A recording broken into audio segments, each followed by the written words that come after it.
This is a Faith FM podcast. You're listening to The Faith Experiment with Robbie Berghan, right across Australia, right here on Faith FM. Hello there, and thanks again for joining once again. I'm Robbie Berghan, and you're listening to The Faith Experiment. And this is episode number 31, and I'm calling this episode, The Signs of the Times. Now, in this episode, I have a great book to give away. Once again, it's a book called Hope for a Hopeless Planet.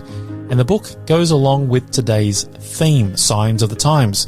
It's answering a question, is Jesus really coming back soon? It's an age-old question, but this book does a great job at answering that question. So stick around to get the code word during the show today. You'll need to text the code word to 0488 45311.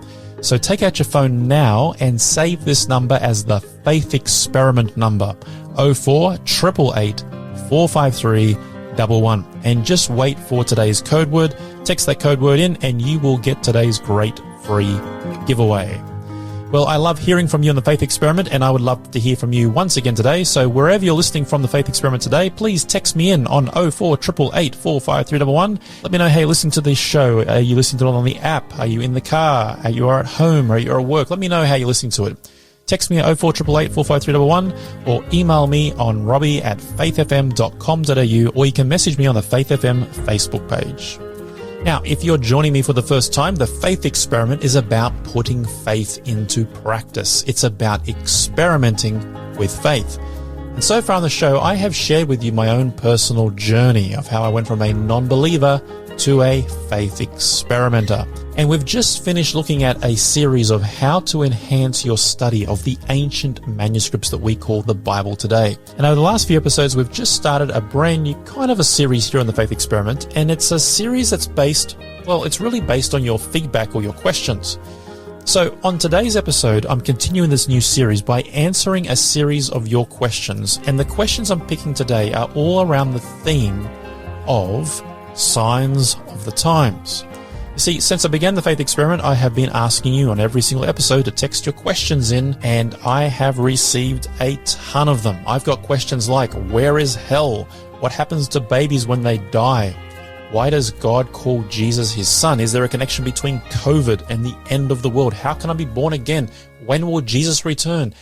Is the United States in Bible prophecy? What's the mark of the beast? Is it the COVID vaccine? What's the purpose of tithe in the Bible? Is there a secret rapture? I have just got so many questions here that I thought I would answer them over a series of episodes here on the Faith Experiment. And so that's what we have started, and that's what we're continuing on today. Now, if you want to throw your question into the mix, you can text me on 0488 453 11, or you can email me on robbie@faithfm.com.au. So, over the next few episodes, I'm going to take your questions, as many as I can, and dig into these ancient Hebrew and Greek manuscripts to find answers. Now, so far, we have looked at a question from Eva. This was the first question I sort of dealt with in this little mini-series, and her question was, how can we be sure that the Bible is actually trustworthy?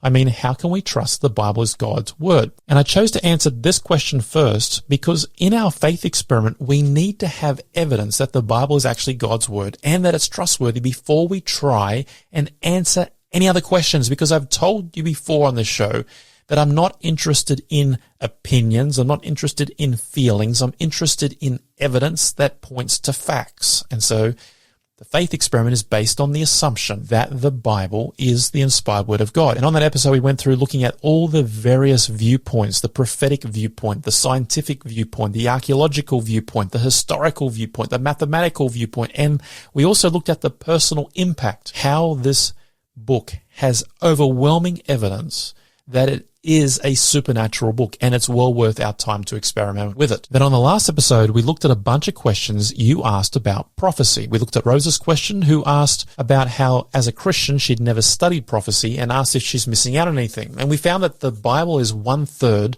prophecy. And so we conclude that if God has gone to the effort of giving us so much prophecy, and then we don't study it, then we probably are missing out on something.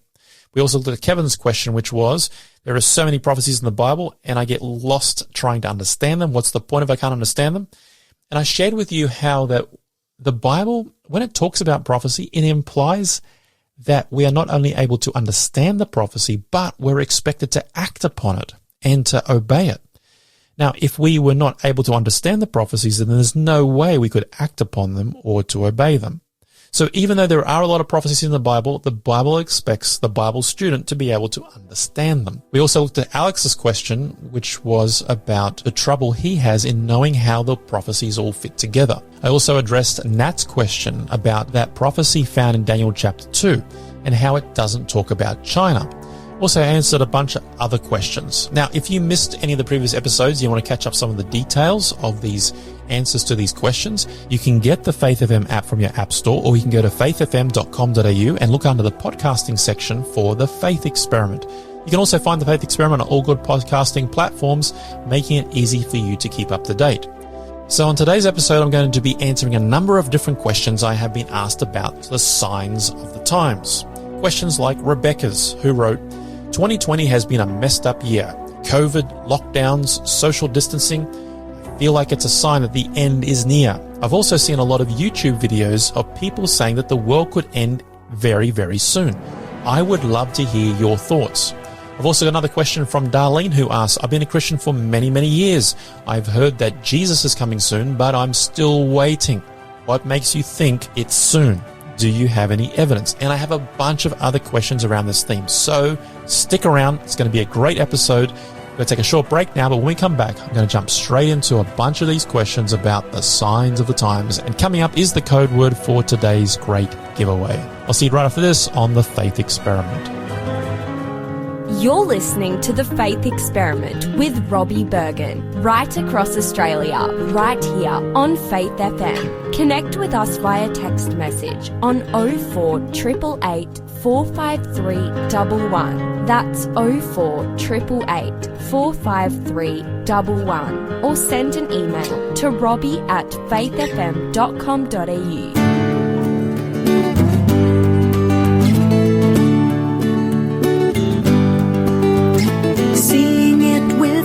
Sing with your heart, make melody with the words of your mouth. The mind that you listen, tell it to others. Hear the chorus of faith.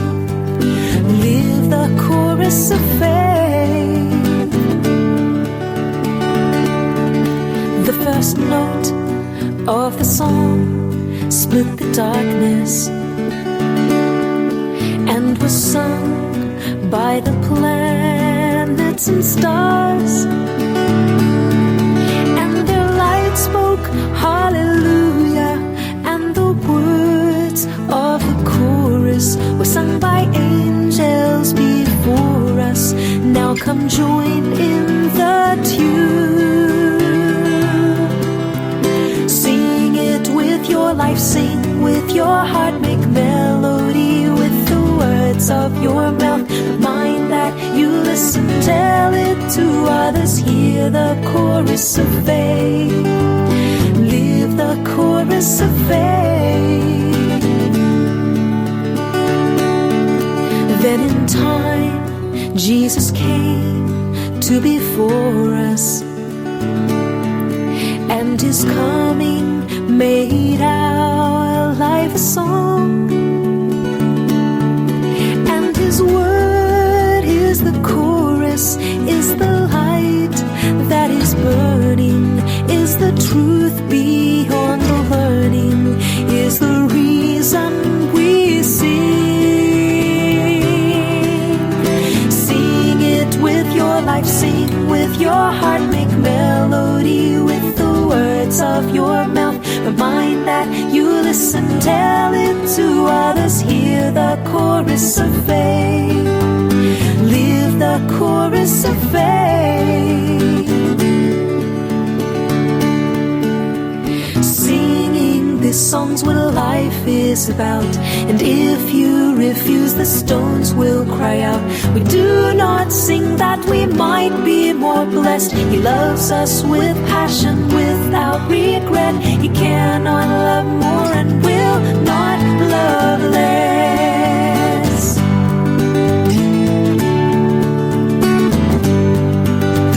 Sing it with your life, sing with your heart, make melody with the words of your mouth. The mind that you listen, tell it to others. Hear and live the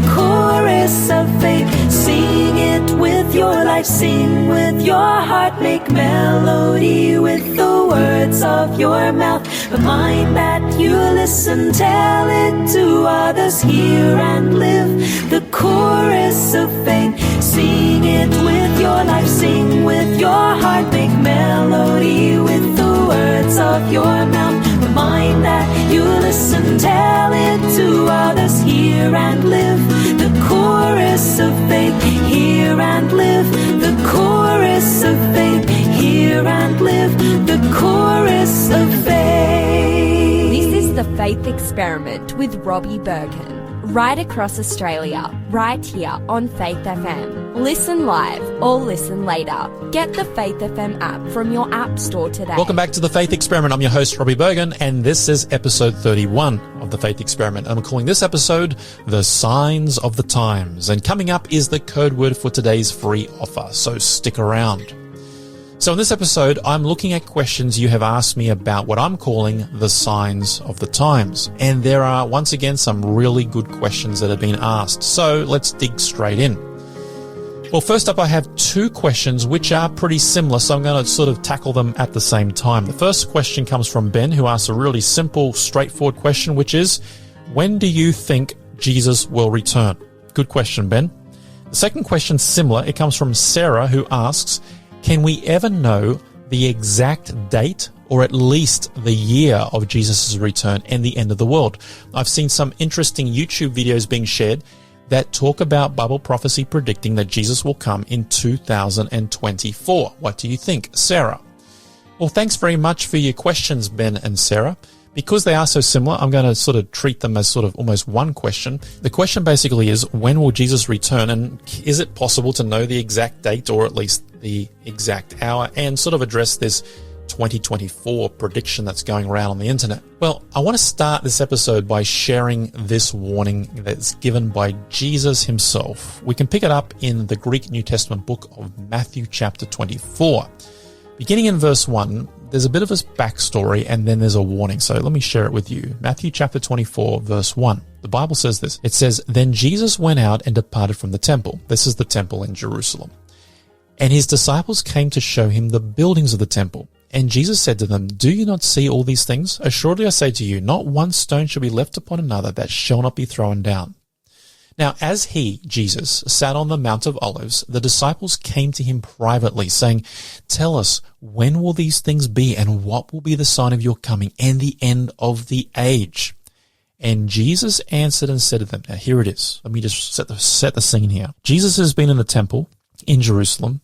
He's said that the temple's going to be destroyed. The disciples are like shocked. So when they get Jesus by themselves, they ask him privately, "Jesus, tell us what will be the sign of your coming and what will be the sign of the end of the world?"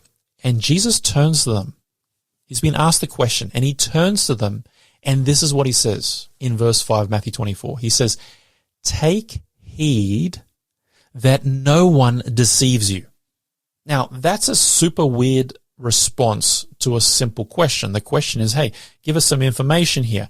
And Jesus turns around, doesn't even deal with the information at this point. The very first thing out of Jesus' mouth is, take heed. That means be careful, be very, very, very careful. Careful of what, Jesus? That nobody deceives you. So notice this. When Jesus' followers ask Jesus the question, almost the exact same question we're asking on this episode, the signs of the times. When will you return, Jesus? Is it possible to know? Jesus, before even trying to answer the question, he gives them a warning. Don't let anybody deceive you. Now, why would Jesus say this? Well, apparently in his mind, these kinds of questions are, when they're asked, there is a very real danger of being deceived. Now, wherever you are right now, whether you're in the car, whether you're at home, whether you are at work, wherever it is, I'm going to ask you a question. I'm going to ask you to do something. Raise your hand if you are deceived right now. Go on. Raise your hand. Raise your hand if you are deceived right now. Now, I bet if I could see you, wherever you're sitting, wherever you're standing, if I could see you, I bet you none of you are raising your hands right now. Well, let me tell you something. That is exactly what a person who is deceived would be doing. You see, we don't know we're deceived until we are undeceived. And Jesus is saying that when we talk about these signs of the times and the end of the world, it's very, very, very important to take heed that nobody deceives you, because apparently on this topic there is great opportunity for great deception. So we need to be cautious as we approach this topic, as we approach these questions. We need to be sure that we're allowing the Bible, these ancient manuscripts, to teach us. And we have to be careful not to put into the Bible the things that it's not saying. So, for example, the eisegesis and the exegesis principles. I've talked about that on previous episodes. How to interpret the Bible, how to understand the Bible, how to study the Bible.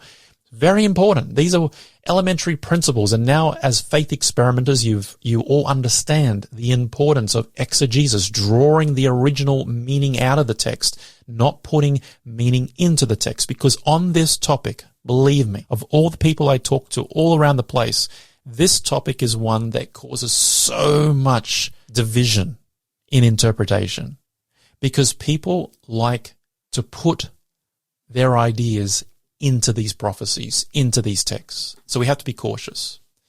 So with that being said, I want to look at Sarah's question first. She asked, can we ever know the exact date or time of Jesus' return and the end of the world? And about these videos getting around about 2024. So let's look at the first part of the question. Can we ever know the exact date or time of Jesus' return? Well, let's look at what Jesus actually said. Jesus said in the Greek New Testament manuscript of Matthew 24 and in verse 36, he says this. He says, of that day, referring to the second coming, but of that day and hour, no one knows, not even the angels of heaven, but my Father only. Now, I think that's pretty clear. I mean, it's from Jesus himself.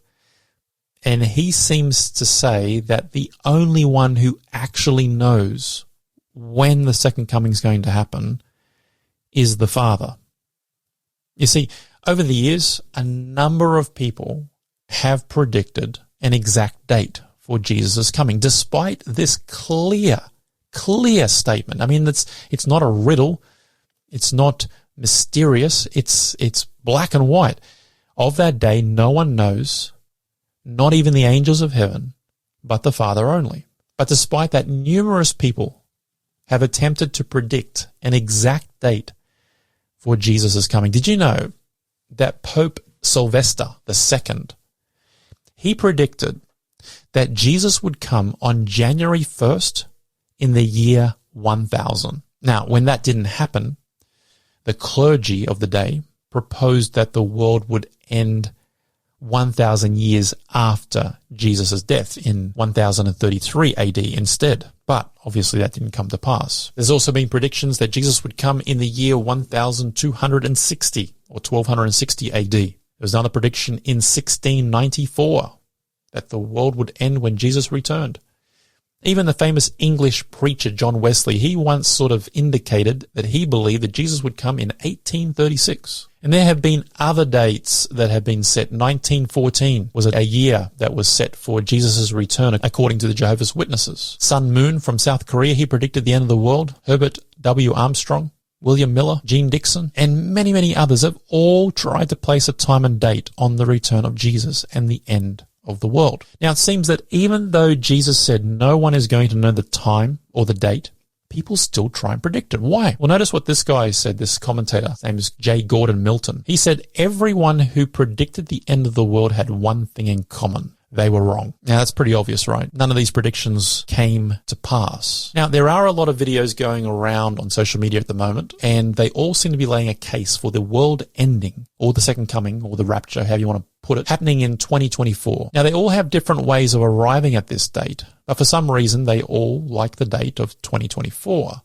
Some say it's based on a secret manuscript that was found on the Dead Sea Scrolls. Others say 2024 is the 121st Jubilee year. And others say it's because it's the 6,050th year since creation. And that's why the world's set to end. Some base it on calculations that there were 4,000 years before the birth of Jesus, and there have been 2,000 years approximately after the crucifixion of Jesus, which brings us up to about 6,000 years. And so Jesus would have to come before the start of the 7,000th year, because that would fit nicely with the idea of 1,000 years of rest from the millennial perspective. And that's somewhat like the 7 days of creation with the 6 days of work and the 7th being day of rest. And they use arguments like, well, the Bible says that a day with the Lord is like 1,000 years and 1,000 years is 1 day. Now, however they arrive at their dates, they have one thing in common. Jesus said,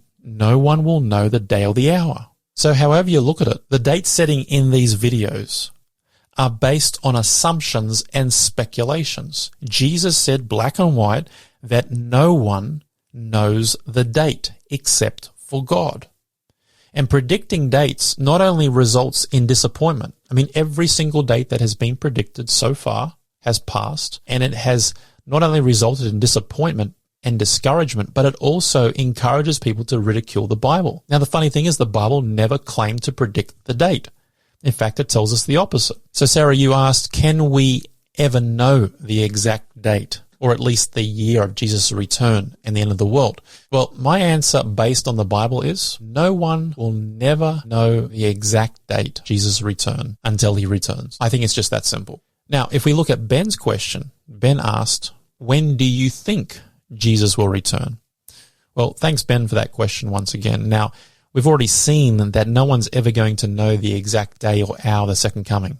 Jesus said it himself. But your question is, when do I think Jesus will return? Well, let's ask Jesus that question. He said, again, in the Greek New Testament book of Matthew, in chapter 24, verse 32, verse 33, he says, now learn this parable from the fig tree. When its branch has already become tender and puts forth leaves, you know that summer is near. So you also, when you see all these things, know that that's the second coming, is near. Now, the things here he's talking about, that second coming, is likened to being able to tell the change of the seasons. So Jesus is saying that we're not going to know the hour or the day, but just like we can tell the seasons are changing, we'll be able to read the signs of the times that indicate that Jesus' return is near. So, although Jesus is warning against predicting dates, he does tell us to investigate the prophecies and the world events in order to see when his coming is near. Now, just as there are many prophecies regarding the first coming of Jesus, there are also very clear prophecies relating to the second coming of Jesus. In fact, more than 1 in 25 verses in the New Testament relate to the second coming. So there's a lot of information about this event, and there's a lot of signs to look for. So we know we need to look for signs of second coming's nearness, but Jesus is even clearer because he tells us how to view these signs. There's a passage in Matthew 24, verse 8. After listing a bunch of signs, Jesus says this, all these are the beginning of sorrows. So after outlining a number of prophetic signs, Jesus said that there was a beginning of sorrows. And the word sorrows here comes from the Greek word, which literally means the beginning of birth pains or labor pains. So Jesus is using an illustration of childbirth as an example to describe the signs of his return.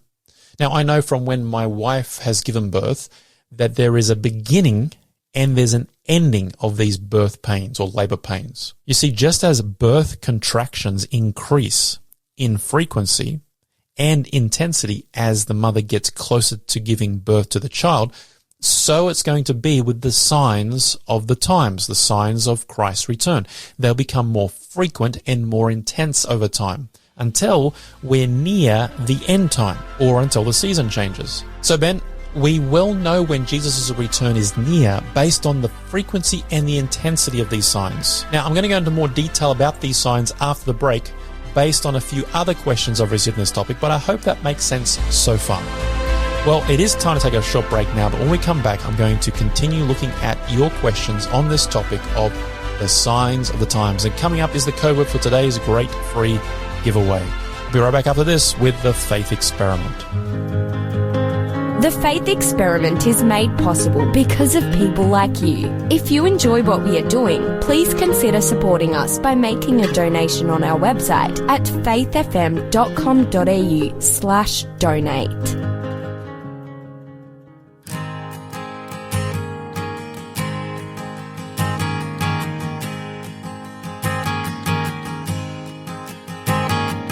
Marvelous, wonderful, infinite God, author of all that is good, faithful provider and giver of life, source of all power and love.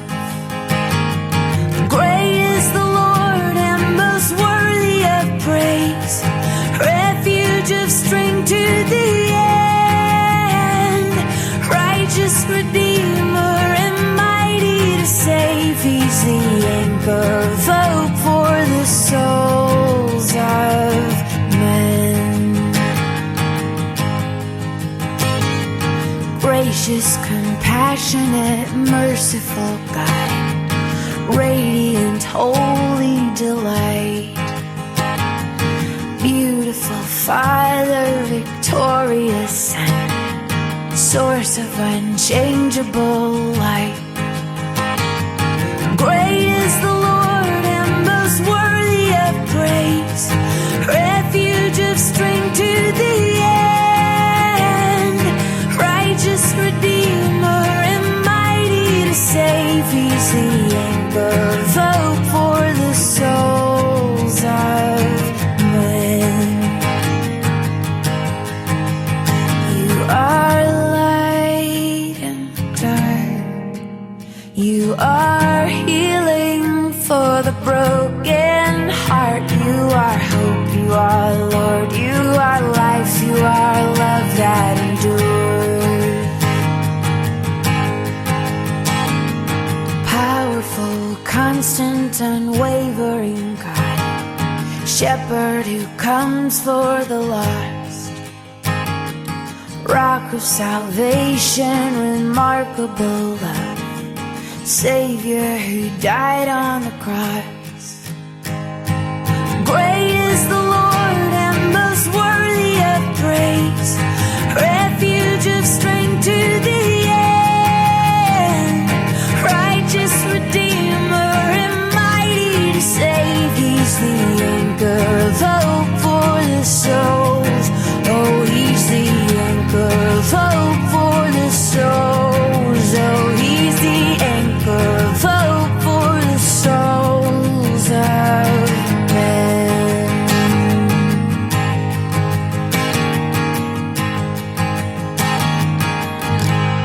You're listening to The Faith Experiment with Robbie Berghan, right across Australia, right here on Faith FM. Welcome back to The Faith Experiment. I'm your host, Robbie Berghan, and this is episode 31 of The Faith Experiment. I'm calling this episode The Signs of the Times. And coming up is the code word for today's free giveaway, so stick around.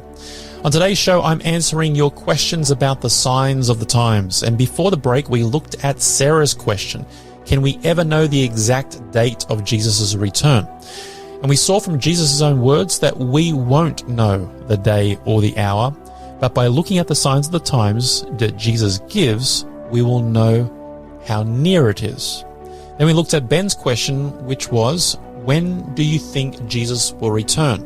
And we looked at how Jesus gave a number of clues. He tells us that these signs will be like a woman giving birth, and so we'll be looking for an increase in frequency and intensity of whatever these signs of the times are. Well, next up I have two questions which are similar once again. The first one is from Rebecca, who says, Hi Robbie, 2020 was a messed up year. Bushfires, COVID, lockdowns, social distancing, and then flooding. I feel like it's a sign that the end is near.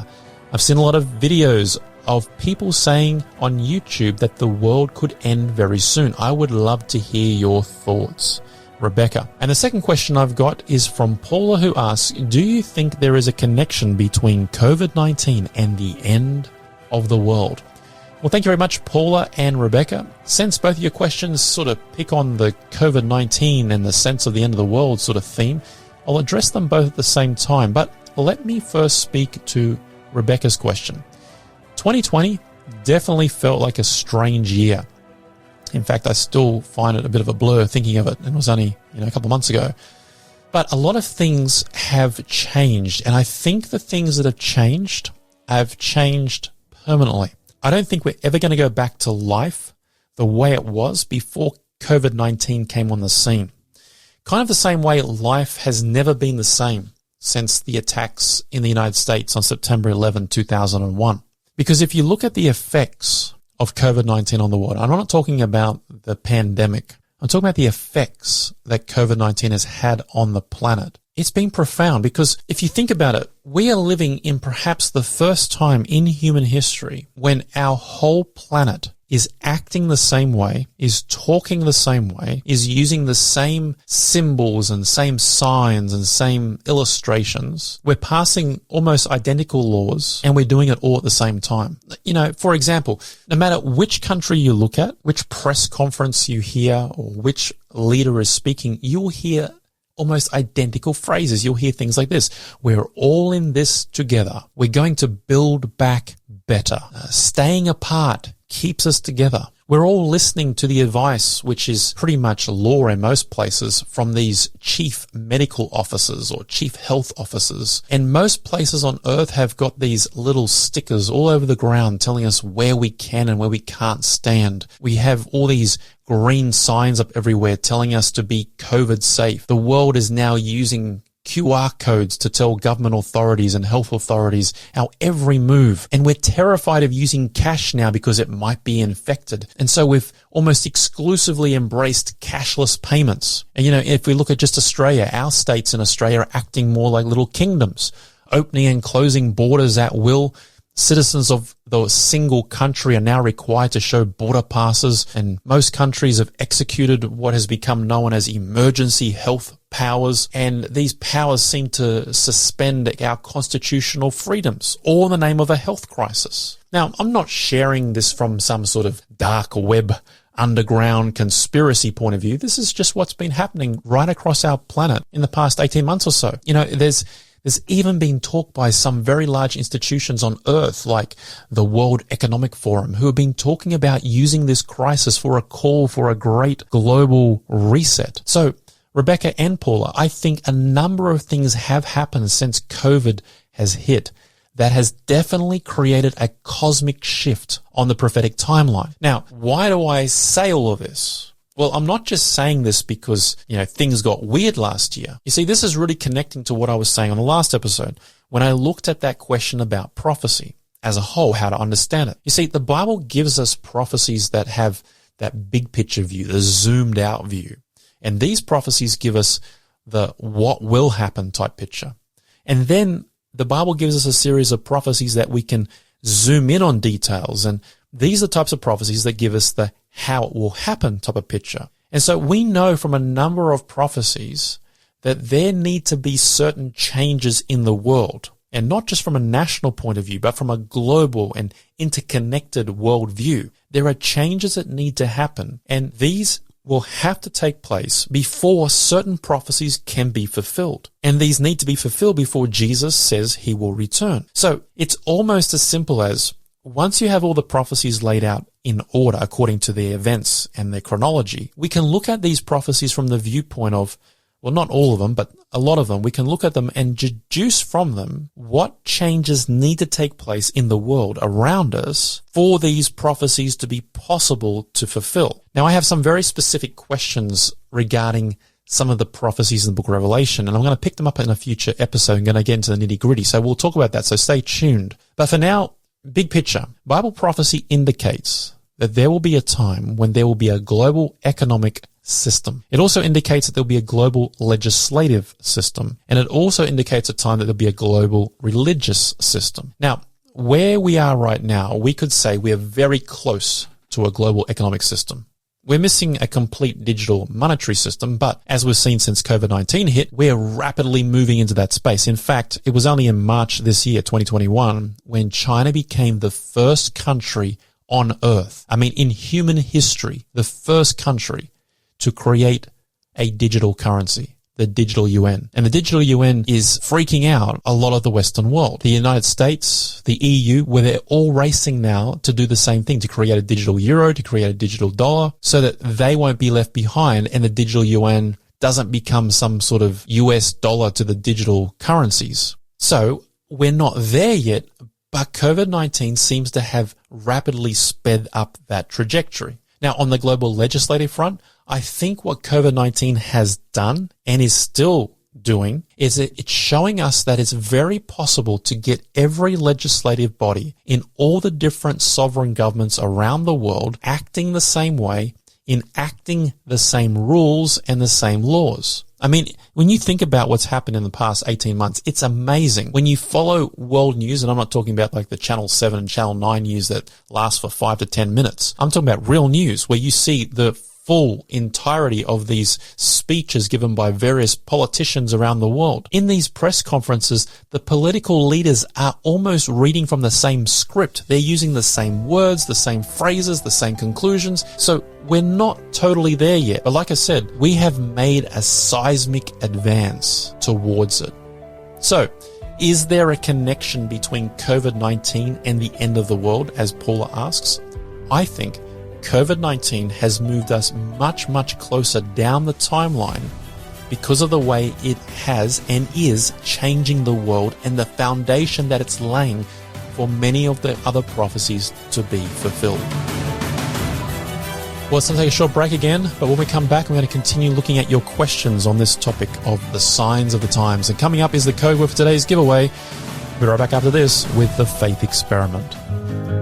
If you have enjoyed this episode of The Faith Experiment, please help us get the word out by sharing our podcast with your friends and family. And don't forget to like us on Facebook.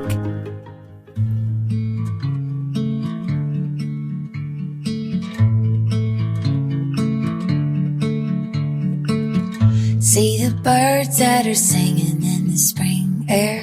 They're giving everything they need. They don't worry where their next meal will come from.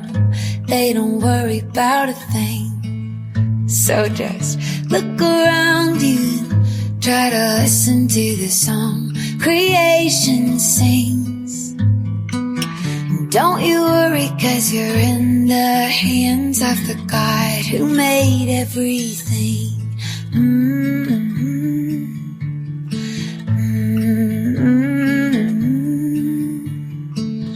See the flowers in their colorful beauty. They're dressed better than a king. They don't worry about what they should wear, no. They don't worry about a thing. So just look around you and try to listen to the song creation sings. Don't you worry, 'cause you're in the hands of the God who made everything. Because you're not a bird and you're not a flower. You don't have petals or wings. But there is good news, you're worth so much more to the God who made everything. Ooh.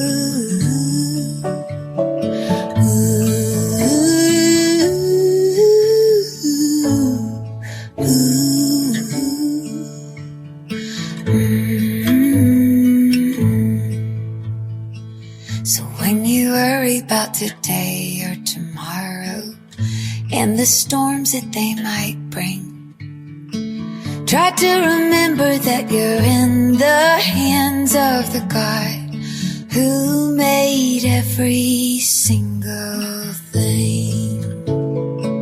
This is The Faith Experiment with Robbie Berghan, right here on Faith FM. Welcome back to The Faith Experiment. I'm your host, Robbie Berghan, and this is episode 31 of The Faith Experiment. I'm calling this episode The Signs of the Times. And coming up shortly is the code word for today's great free offer, a wonderful book called Hope for a Hopeless Planet. You won't want to miss it, so stick around for the code word. Now, on today's episode, I have been looking at questions related to the signs of the times. We've looked at, can we know the day, or at best the year, that Jesus will return? And then just before the break, we looked at two questions around whether there was a connection between COVID-19 and Jesus' return. Now, the next question I have here comes from Darlene. She asked the question, I have been a Christian for many years and I have heard that Jesus is coming soon, but I'm still waiting. What makes you think it's soon? Do you have any evidence? Darlene. That's a great question, Darlene, and it's one that I get asked a lot. After all, Jesus said he was coming soon 2,000 years ago. So what makes us think that soon is soon for us now? Well, before I answer that question, I have another question that's somewhat related, and it comes from Greg. And Greg says this: Hi, Robbie. I'm not a Christian, but I talk to one who tells me that there are signs all around us that are like clues that Jesus is coming soon. Signs like war and famines and earthquakes. But I'm not convinced. There has always been wars, famines, and earthquakes. What's your take on it? Greg. Well, thanks very much, Greg, for the question. And, I'm so glad that even though you don't consider yourself a Christian, that you're at least checking out the show. So keep checking in with me and let me know what you think of the show. I'd love to hear your feedback. And your question, like Darlene's question, is a great question. So basically, the both of you are asking the question, what's the evidence for the nearness of Jesus' return? And Greg is saying, if you tell me that it's just wars and famines, well, there's always been those things, so where's the big revelation? Well, these are excellent questions. So to answer these questions, I want to take you back to what I shared before the break. Even though Jesus said that no one will know the day or the hour, he makes the point that we need to be ready for his return. And he compares it to looking for the signs in nature, the seasons changing, or the process of labor pains for a woman. Jesus even compares it to fig trees developing fruit. Now, of all these examples, one thing is very, very obvious. They're all very visible signs, and they're very progressive signs. They have a beginning and they move towards an end, and that end is a climax. Now, the climax in the story here, in the prophecies, is the second coming of Jesus. But the labor pains, or the budding fruit, or the change of the season, all of these are the signs that we're meant to be able to look at and to be able to read. Hence the expression, the signs of the times. Now remember, whatever the signs are that we're meant to be looking for, we should be noticing an increase in frequency and an increase in intensity, just like the labor pains. So the big question is, what are some of these signs that are actually associated with the last days or with Jesus' return? So let's look at some of them. Jesus provides us 5 types of indicators or signs that the end is near. He started by telling us about signs in the natural world. He tells us things like there'll be earthquakes. In Matthew 24 verse 7, he says there will be earthquakes in various places. These are some of the signs to look for before he returns. Now, did you know that there have always been earthquakes? Well, you knew that already, right?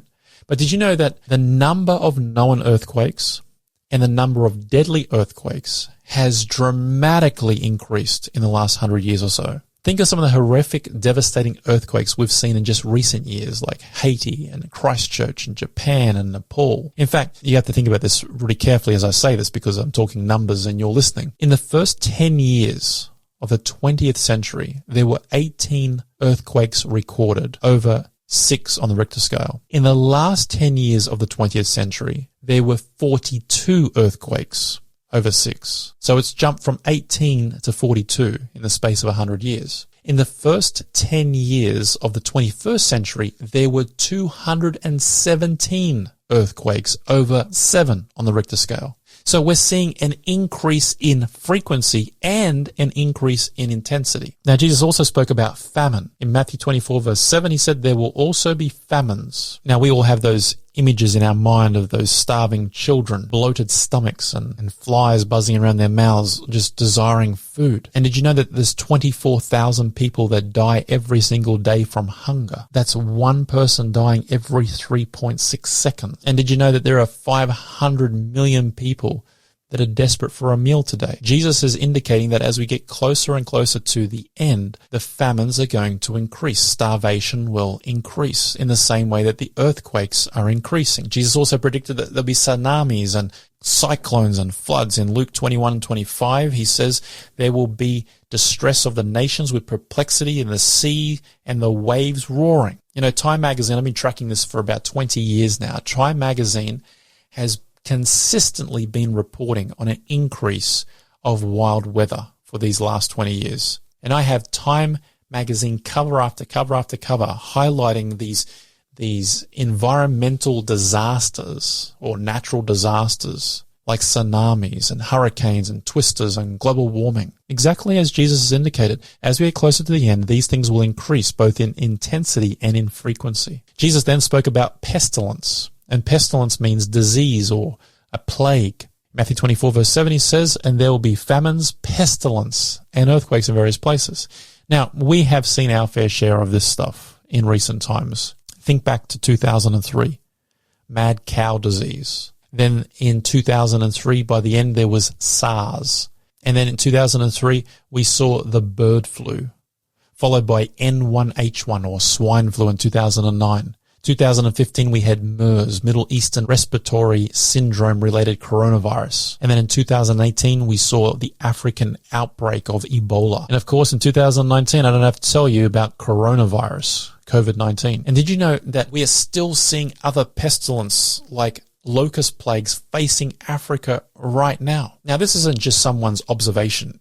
If you look at the data, there's a website out there called Our World in Data. It's not religious. It's just a website of data. It shows you, when you look at the global reported natural disasters by type, you see a 400% increase of intensity since 1970. 400% increase. And the same thing with the number of recorded natural disaster events.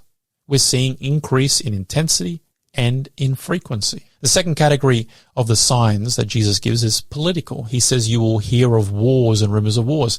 Around our planet right now, there are 30 wars raging. 30. $100 million, that's US dollars, is spent on war every single hour. And today, a large portion of our planet is involved in active conflict, in varying degrees of conflict, but in conflict nonetheless. Now, some might say that there have always been wars, and that's true. But remember, labor pains.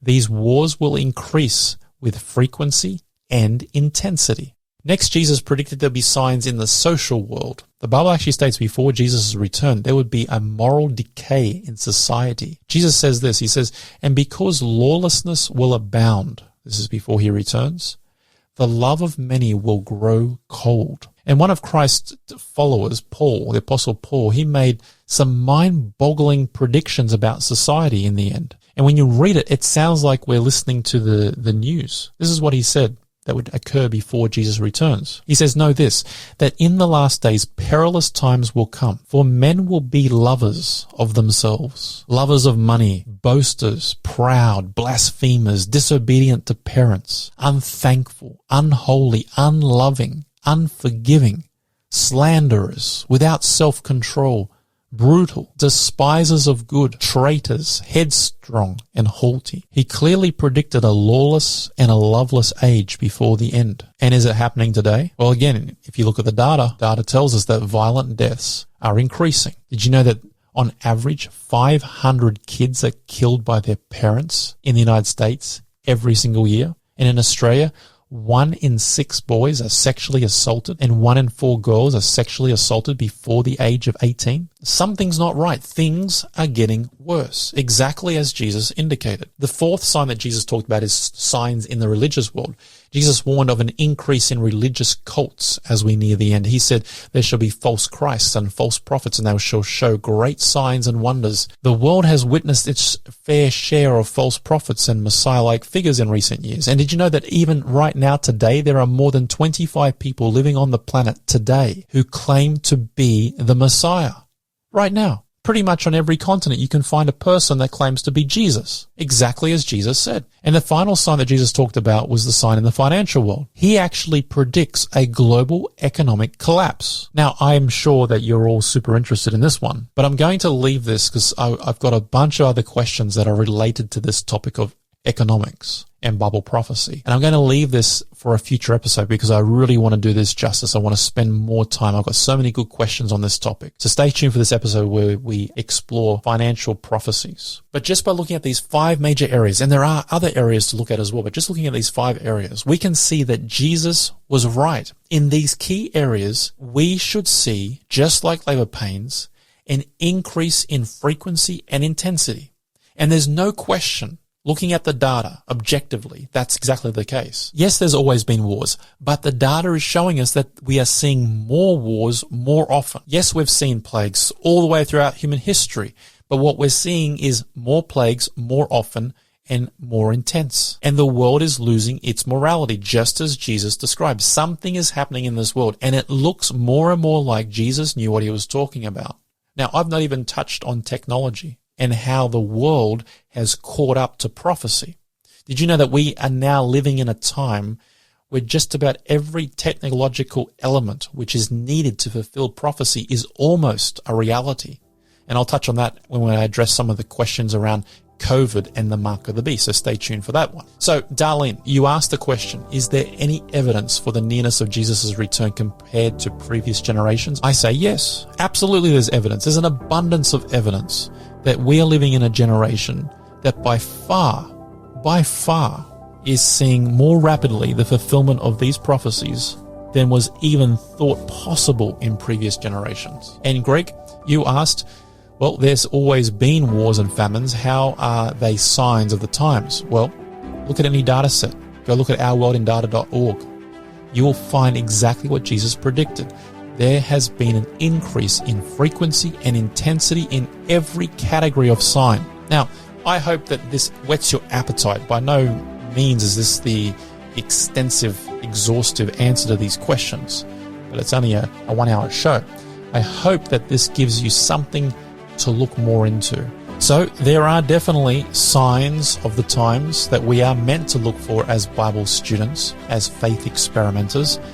And I believe that as we look at the world today from an objective point of view, looking at the data, we see on every front indication that we are moving almost at an accelerated rate towards some climactic event.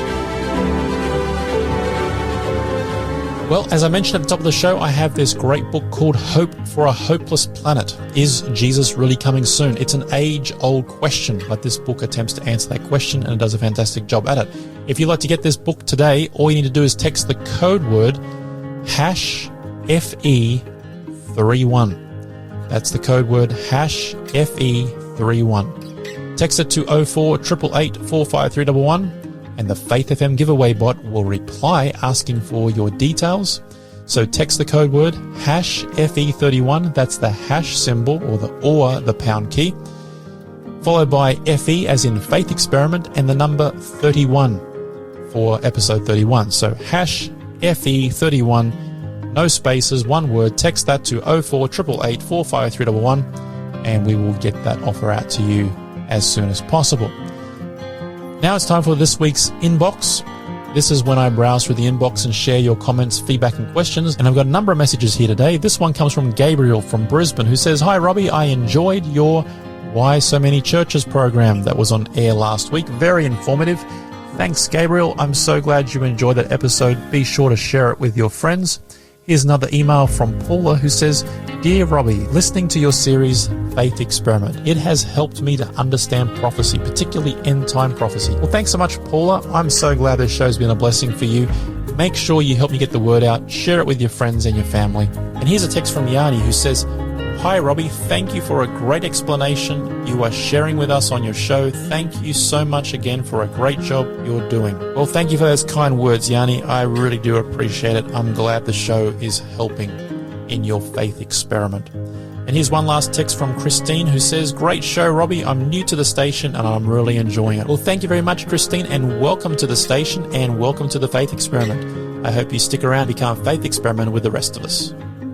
Well, thank you very much for your feedback. I really do appreciate it. You can text me your comments and feedback on 0488 45311 or email me on robbie@faithfm.com.au. I love to hear your thoughts and your comments. Well, that's all for now. I'll catch you next week at the same time here on Faith FM for the next episode of The Faith Experiment. I'll see you then. You have been listening to The Faith Experiment with Robbie Berghan. Connect with us via text message on 04888 45311.